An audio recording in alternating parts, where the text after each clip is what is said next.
November 9, 1989, Berlin. A crack appears in the world, not with a bang, but with the scrape of a chisel against cold concrete.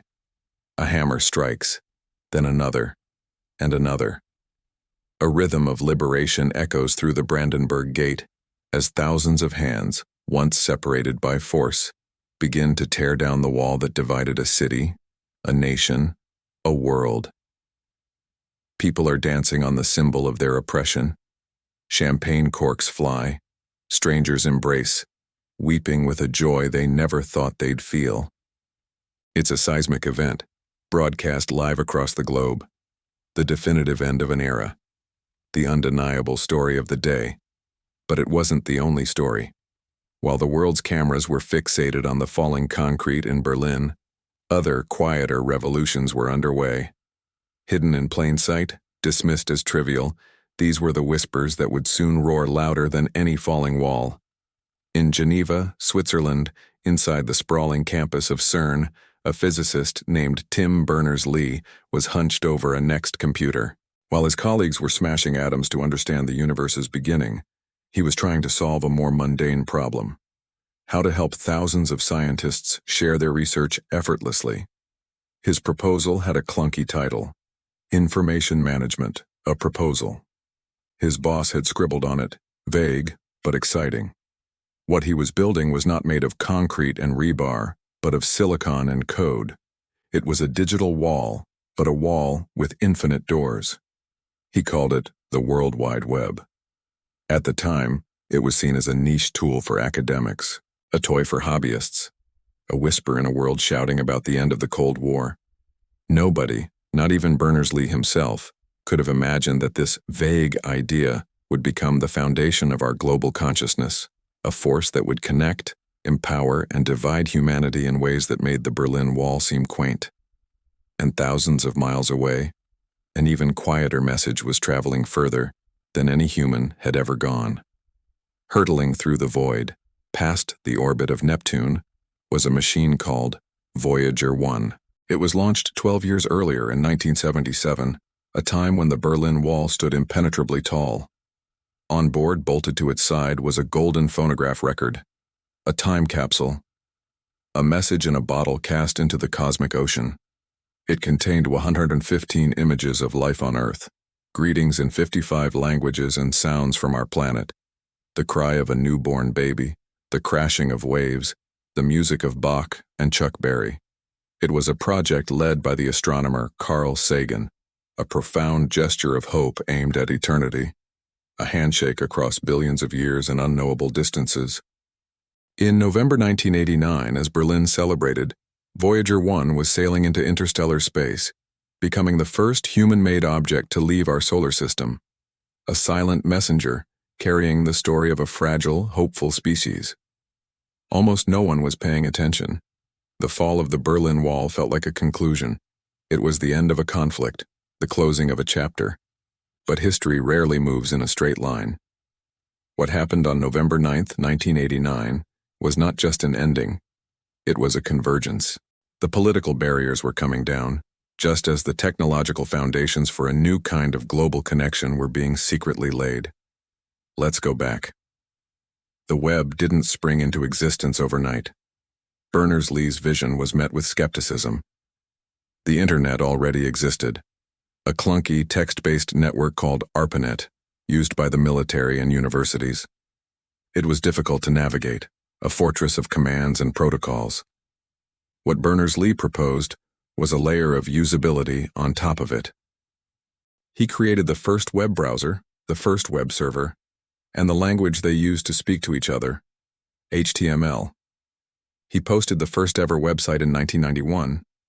It was a simple page explaining what the World Wide Web was. For a while, it was the only website in the world. Think about that. A single website on a single computer in a lab in Switzerland. It was a seed. But for a seed to grow, it needs fertile soil. That soil was being prepared by the political and economic shifts symbolized by the fall of the wall. The end of the Cold War unleashed a wave of globalization. Capital, ideas, and people began to move more freely across borders. The world was becoming smaller, more integrated, and it desperately needed a new communication infrastructure to hold it all together. Suddenly, Berners-Lee's toy didn't seem so trivial. The web exploded. In 1993, the Mosaic browser was released, allowing images to appear alongside text for the first time. The digital world went from black and white to color. By the mid-90s, the dot-com boom was on. Companies like Netscape, Yahoo, and Amazon were born, not in the hallowed halls of power, but in garages and dorm rooms in Silicon Valley. These were the new pioneers building an empire on the digital frontier that Berners-Lee had opened. This new world was supposed to be a utopia, a place where information was free, where everyone had a voice, where geography was irrelevant. It was the spirit of Berlin, but on a global, digital scale. The web would tear down all walls, between cultures, between governments and their people, between individuals. And for a time, it felt like it was working. Social media platforms emerged, promising to connect us. Citizen journalists could report on events the mainstream media ignored. The Arab Spring in the early 2010s was hailed as a Twitter revolution, a perfect example of technology empowering the people against authoritarian rule. The dream of a connected global village seemed within reach. But we forgot something fundamental about walls. Sometimes they aren't just for keeping people out. Sometimes they provide structure, they create privacy, they protect. The same tools that connected us also began to divide us. The utopian vision of a global village devolved into digital tribes. Algorithms designed to keep us engaged learned that outrage was more profitable than understanding. They built invisible walls around us, filter bubbles and echo chambers, reinforcing our biases, feeding us a distorted reality, and making it harder than ever to find common ground. Misinformation, once a fringe problem, now spreads faster than truth. The very network designed to bring us together is now used to tear us apart, to interfere in elections, to incite violence. The chisel and hammer have been replaced by the click and the share. And what of that other messenger, the one sailing through the silent dark? As we were building and then breaking our digital world, Voyager 1 continued its lonely journey. In February 1990, just a few months after the Berlin Wall fell, Carl Sagan convinced a reluctant NASA to turn Voyager's camera around one last time for a final portrait of its home. From a distance of 6 billion kilometers, Earth appeared as a single tiny point of light, a speck of dust, suspended in a sunbeam. Sagan called it the pale blue dot. His words reflecting on this image are a stunning contrast to the noise of our online world. He wrote, "Look again at that dot. That's here. That's home. That's us. On it, everyone you love, everyone you know, everyone you ever heard of, every human being who ever was, lived out their lives, on a mote of dust suspended in a sunbeam." He spoke of the rivers of blood spilled by generals and emperors, so that in glory and triumph, they could become the momentary masters of a fraction of a dot. The story of the last few decades is the story of these three events. The fall of a physical wall, celebrated as a monumental triumph of freedom.